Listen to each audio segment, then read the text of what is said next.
എറണാകുളം കളക്ടറേറ്റിലെ ഫ്യൂസ് ഊരി KSEB 42 ലക്ഷം രൂപ വൈദ്യുതി കുടിശ്ശിക വന്നതോടെയാണ് KSEB ഫ്യൂസ് ഊരിയത്. 13 ഓഫീസുകളാണ് കറണ്ട് ബിൽ അടയ്ക്കാത്തത്. പ്രതിസന്ധി ഉടൻ പരിഹരിക്കുമെന്നും ജനങ്ങൾക്ക് സേവനങ്ങൾ തടസ്സപ്പെടില്ല എന്നും ജില്ലാ കളക്ടർ പറഞ്ഞു.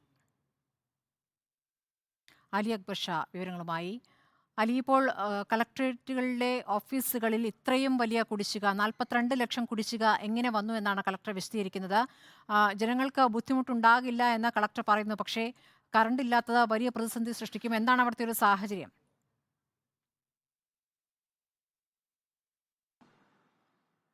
സ്മൃതി, 42 ലക്ഷം രൂപ കുടിശ്ശിക വരുത്തിയതിനെ തുടർന്നാണ് KSEB എറണാകുളം കളക്ടറേറ്റിലെ ഫ്യൂസ് ഊരുന്ന ഒരു സാഹചര്യം ഉണ്ടായത്. ഇപ്പോൾ ഇവിടെ 13 ഓഫീസുകളിലാണ് ഈ കുടിശ്ശിക, വലിയ രീതിയിലുള്ള കുടിശ്ശിക വരുത്തിയത്. ഞാനിപ്പോൾ നിൽക്കുന്നത് വനിതാ ശിശു വികസന വകുപ്പിന്റെ ഓഫീസിന് മുന്നിലാണ്. ഇതിൽ എടുത്തു പറയേണ്ട ഒരു കാര്യം, ഈ ഓഫീസ്, ഈ വനിതാ ശിശു വികസന വകുപ്പിന്റെ ഓഫീസ് സത്യത്തിൽ ഈ കുടിശ്ശിക വരുത്താതെ കറണ്ട് ബിൽ അടച്ച ഒരു ഓഫീസാണ്. പക്ഷേ ഈ 13 ഓഫീസുകൾ കുടിശ്ശിക വരുത്തിയതോടുകൂടി KSEB ഫ്യൂസ് ഊരുകയും 30ഓളം ഓഫീസുകളുടെ പ്രവർത്തനം നിലയ്ക്കുന്ന സാഹചര്യവും ഉണ്ടായി. ഇതിന് കാരണമായി പറയുന്നത്, ഓരോ വകുപ്പുകളുടെ ഓഫീസിനും വെവ്വേറെ കണക്ഷനുകളല്ല, വെവ്വേറെ ഫ്യൂസുകളല്ല. ഒരു ഫ്യൂസ് ഊരുമ്പോൾ തന്നെ ഒന്നിലധികം ഓഫീസുകളുടെ കണക്ഷൻ വിച്ഛേദിക്കപ്പെടുന്ന ഒരു സാഹചര്യമുണ്ട്. അത്തരത്തിലാണ് ഇപ്പോൾ 30ഓളം ഓഫീസുകളുടെ കണക്ഷൻ പോയിരിക്കുന്നത്.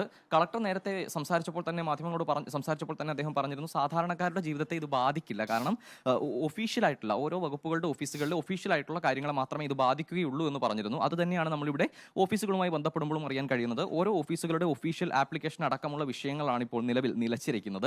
സാധാരണക്കാർ നേരിട്ട് ഈ ഓഫീസുകളുമായി ബന്ധപ്പെട്ട് ഇടപെടേണ്ട സാഹചര്യം ഇല്ലാത്തതിനാൽ അത്തരത്തിലുള്ള ഒരു പ്രതിസന്ധി നിലവിലില്ല. Mining and geology, labour office, audit office, വിദ്യാഭ്യാസ ഡെപ്യൂട്ടി ഡയറക്ടർ ഓഫീസ്, വനിതാ ശിശുക്ഷേമ വകുപ്പിന്റെ ഓഫീസ് തുടങ്ങിയ ഓഫീസുകളാണ് നിലവിൽ ഇത്തരത്തിലൊരു പ്രതിസന്ധിയിലായിരിക്കുന്നത്. കളക്ടർ നമ്മളോട് പ്രതികരിച്ചപ്പോൾ പറഞ്ഞത് എത്രയും വേഗം ഈ പ്രതിസന്ധി പരിഹരിക്കാനുള്ള നടപടികൾ ആരംഭിക്കുമെന്നുള്ളതാണ്. ഇപ്പോൾ നമുക്കിവിടെ ചോദിച്ചാൽ, ഇത് സാധാരണക്കാരെ ഡയറക്റ്റായി ബാധിക്കുന്ന ഒരു പ്രതിസന്ധിയാണോ ഇത്? ജനങ്ങൾ പൊതുവെ ഈ ഓഫീസിൽ അധികം വരാറില്ല. ഞങ്ങളുടെ ഒഫീഷ്യലായിട്ടുള്ള ഡയറക്ടറേറ്റിലേക്കുള്ള തപാലുകളും അങ്ങനെയുള്ള സ്കീമുകളുടെ തപാലുകളൊക്കെയാണ് ഇതിനിവിടെ സാധാരണ വരിക. ഈ നിങ്ങളുടെ ഓഫീസ് സത്യത്തിൽ ഈ കുടിശ്ശിക വരുത്താതെ ബില്ല് അടച്ച ഓഫീസാണ്? അതെ, ഞങ്ങൾ ജനുവരി വരെയുള്ള പൈസ അടച്ചിട്ടുണ്ട്. അതായത് ഞങ്ങളുടെ കൺസ്യൂമർ നമ്പർ 6135. അതിൻ്റെ കീഴിൽ കുറേ ഓഫീസുകൾ വന്നു, 24 ഓഫീസുകൾ വരുന്നുണ്ട്. ഞങ്ങൾ ഡിപ്പാർട്ട്മെന്റിനോട് പൈസ ചോദിച്ച് എല്ലാ മാസവും കറണ്ട് ബില്ല് അടക്കുന്ന ഓഫീസാണ്.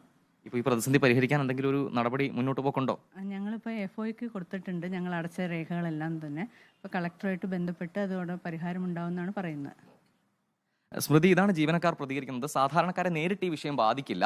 അതുപോലെ തന്നെ മറ്റൊരു കാര്യം പറഞ്ഞത്, ഓരോ ഡിപ്പാർട്ട്മെന്റുകളുടെയും ഓഫീസുകൾക്കും വെവ്വേറെ കണക്ഷനുകൾ വേണമെന്ന് ആവശ്യപ്പെട്ടുകൊണ്ട് ഡിപ്പാർട്ട്മെന്റുകൾ ഒരു അപേക്ഷ നൽകാൻ വേണ്ടി പോവുകയാണ്. അല്ല എങ്കിൽ ഏതെങ്കിലും ഒരു ഓഫീസ് ഇത്തരത്തിൽ ബില്ല് അടയ്ക്കാതെ വന്നാൽ മറ്റു ഓഫീസുകളെ കൂടി ബാധിക്കുന്ന ഒരു നില എറണാകുളം കളക്ടറേറ്റിൽ നിലനിൽക്കുന്നുണ്ട്. എന്തായാലും 42 ലക്ഷം രൂപ എന്ന് പറയുമ്പോൾ വലിയ തുകയാണ്.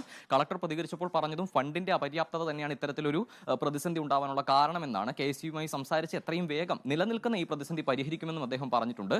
ഈ ഫ്ലോറിലെ വിവിധ ഓഫീസുകളിൽ കറണ്ട് ഇല്ല, മറ്റ് ചില ഓഫീസുകളിൽ കറണ്ട് ഉണ്ട്. ഈ ഫ്യൂസിൽ പെടാത്ത മറ്റ് കണക്ഷനുകളുള്ള ഓഫീസുകളിൽ കറണ്ട് ഉണ്ട്. എന്തായാലും വലിയ പ്രതിസന്ധി തന്നെയാണ്. സാധാരണക്കാരെ നേരിട്ട് ബാധിക്കില്ല എന്ന് പറയുമ്പോഴും എല്ലാ തരത്തിലുള്ള അപേക്ഷകളും മറ്റും ഒഫീഷ്യൽ കാര്യങ്ങളും എല്ലാം തന്നെ നിലവിൽ നിശ്ചലമായ ഒരു സാഹചര്യമുണ്ട്. അതുകൊണ്ട് തന്നെ നേരിട്ട് ബാധിക്കില്ല എന്ന് പറയുമ്പോഴും ഇതിന്റെ എല്ലാം ഒരു പ്രതിസന്ധി സാധാരണക്കാർ അനുഭവിക്കേണ്ട ഒരു സാഹചര്യമുണ്ട്. സ്മൃതി, ശരി. അലി അക്ബർ ഷായാണ്.